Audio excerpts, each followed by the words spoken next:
कहानी एक ऐसे घर से जहां शादी का माहौल है, लेकिन टेंशन और शांति इतनी कि शादी का घर किसी जंग के मैदान जैसा दिख रहा था। अरे जैसा मर्जी डेकोरेशन कर दो, पैसों की चिंता मत करो। इतना पैसा जब लड़के वालों को दे दिया तो फूल वालों को देने में मुझे क्या दिक्कत है? अरे धीरे बोलो ना, साफ लग रहा है कि फ्रस्ट्रेटेड हो। अरे तुम तो चुप ही रहो। एक बेटी संभाल नहीं पाई। सारा दिन मैं काम पर जाता था, सोचता था घर पर बच्चों को अच्छे से संस्कार मिल रहे होंगे, लेकिन नहीं, मैडम को तो अपनी किटी और फैशन से फुर्सत मिले तब ना। माँ चुपचाप वहां से चली जाती है। समझ में नहीं आता कि आखिर शर्मा खानदान में हो क्या रहा है। कल तक चिड़िया सी फुदकने वाली शीना की शादी यूं अचानक एक मोटे काले लड़के से क्यों हो रही है? शीना कमरे में हाथ में गुड़िया लिए बोलती है, मेरे साथ जो हो रहा है ठीक हो रहा है। तुम तो सब जानती हो, साहिल मेरे लिए भगवान है। अब जब वो ही नहीं मिला तो फिर कोई भी हो, जिंदगी ही तो जीनी है, जी लेंगे। बाहर शीना की बुआ किसी से बात करती है। अरे मोटा नहीं, उसे तो खाते पीते घर का कहते हैं। अब ओबेरॉय का नाम भी किसी को बताने वाली बात है। उनका इकलौता लड़का तो करोड़ों की सामी तो है ही। अरे हमारी शीना बिटिया तो रानी बनेगी, रानी। इन सब के बीच कहीं कोने पर शीना हाथ में मेहंदी सजाए बैठी थी और आंखों में आंसू सजाए। और वो समय भी आ जाता है जब शीना मंडप के नीचे हाथ में वरमाला लिए खड़ी होती है, लेकिन तभी अफरा तफरी मच जाती है। कोई कहता है, अरे लड़के की माँ को हार्ट अटैक आ गया। अरे अच्छी खासी थी, कैसे हो गया? अरे कहते हैं ना, किसी किसी लड़की के पैर अच्छे नहीं होते। हो सकता है कि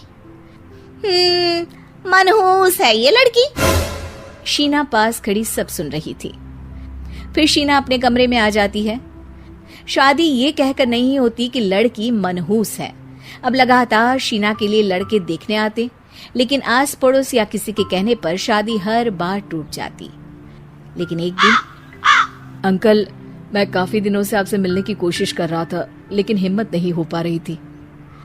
अरे बेटा, हिम्मत तो हमारी टूटी पड़ी है।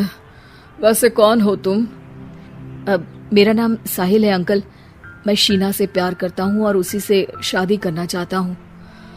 अरे अब तो किस जात के हो ये भी मायने नहीं रखता। बेटा, मेरी बेटी मनहूस है। ये सब कहते हैं कि इसीलिए उसकी शादी नहीं हो पा रही। अगर तुम शादी करने को तैयार हो तो ठीक है। शीना की शादी साहिल से हो जाती है। अगले दिन साहिल की माँ का देहांत हो जाता है और एक बार फिर लोग शीना को अपशकुनी कहने लगते हैं। अरे खा गई दीदी को ये।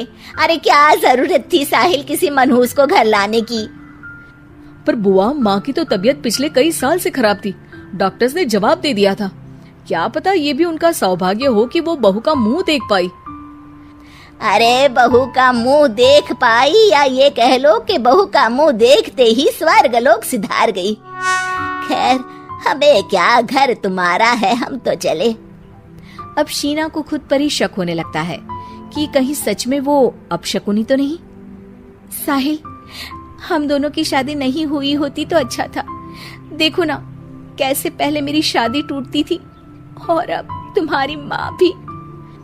अरे ऐसा कुछ नहीं होता शीना, अपशकुनी वगैरह कुछ नहीं होता। ये सब तो ईश्वर के खेल हैं। वो शादी तुम्हारी इसलिए टूट गई क्योंकि तुमको मेरी पत्नी बनाना था, और माँ का जाना तो तय था। वो काफी बुजुर्ग थी, साथ ही एक ऐसी बीमारी से जूझ रही थी जिसमें डॉक्टर्स भी उन्हें नहीं बचा पाते। शीना साहिल की बात सुनकर तसल्ली कर लेती है और वहां से चली जाती है। अगले दिन, शीना, अरे ओ शीना। क्या हुआ? उफ, कहीं फिर मेरी वजह से कोई नुकसान?